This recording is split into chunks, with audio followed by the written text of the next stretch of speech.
अगर आप RS music की ऑडियो वीडियो सुनना चाहते हैं तो हमारे चैनल को सब्सक्राइब करें और साथ में बेल आइकन को दबाना न भूलें।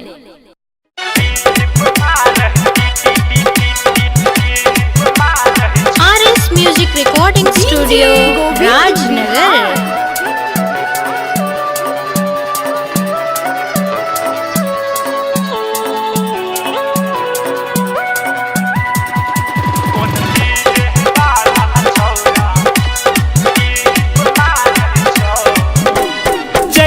गाना में सुन गे छौरी हे गे चढ़ते गाना में सुन गे छौरी हिट मारही छौ हे गे हिट मारही छौ सुन डीजे वाला छौरा रोज टीप मारही छौ कौन डीजे वाला छौरा रोज टीप मारही छौ चढ़ते गाना में सुन गे छौरी हे गे चढ़ते गाना में सुन गे छौरी हिट मारही छौ हे गे हिट मारही छौ सुन डीजे वाला छौरा रोज टीप मारही छौ कौन डीजे वाला छौरा रोज टीप मारही छौ।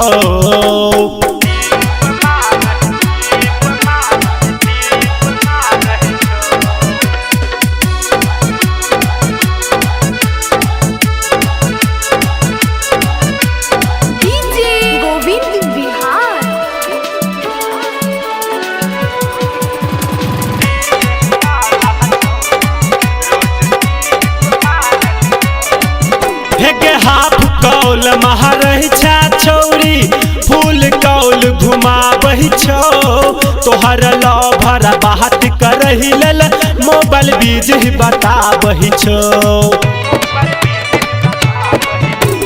हाफ कौल महारही छा छौरी फूल कौल घुमाबही छौ तोहर लभर बात करही लेल मोबाइल बीज ही बताबही छौ।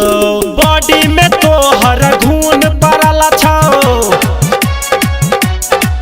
हे गे बॉडी में तोहर घून पड़ल छौ लौक रहल छौ हे गे लौक रहल छौ सुन डीजे वाला छौरा रोज टीप मारही छौ कौन डीजे वाला छौरा रोज टीप मारही छौ।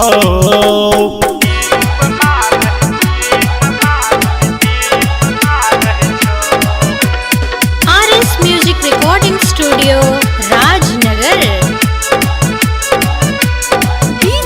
गोविंद बिहार।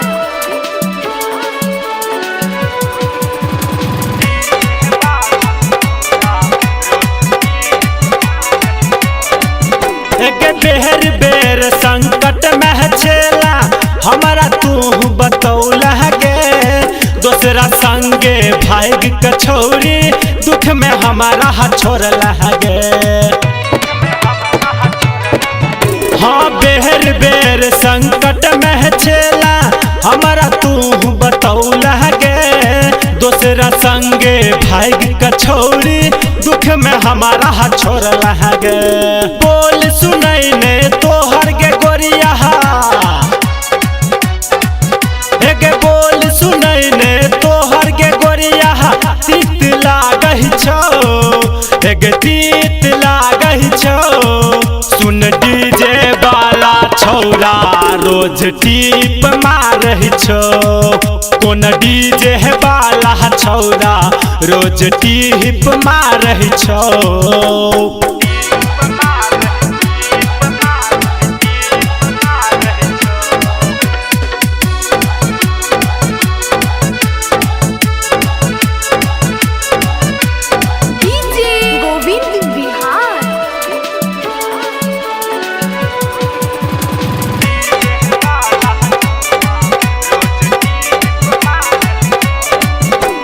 हमर दिल नहीं कहलक कहियो तलक अशोक के देह महगे पढ़ला लिखला तू गे छौरी बड़का धोखा दे लगे।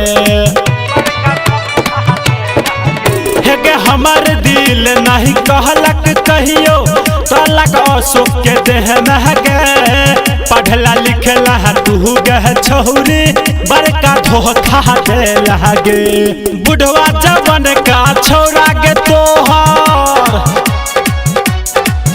हेगे बुढ़वा जवन का छौरा के तोहर गुण गाबै छौ हेगे गुण गाबै छौ सुन डीजे वाला छौरा रोज टीप मारै छौ कोन डीजे वाला छौरा रोज टीप मारै छौ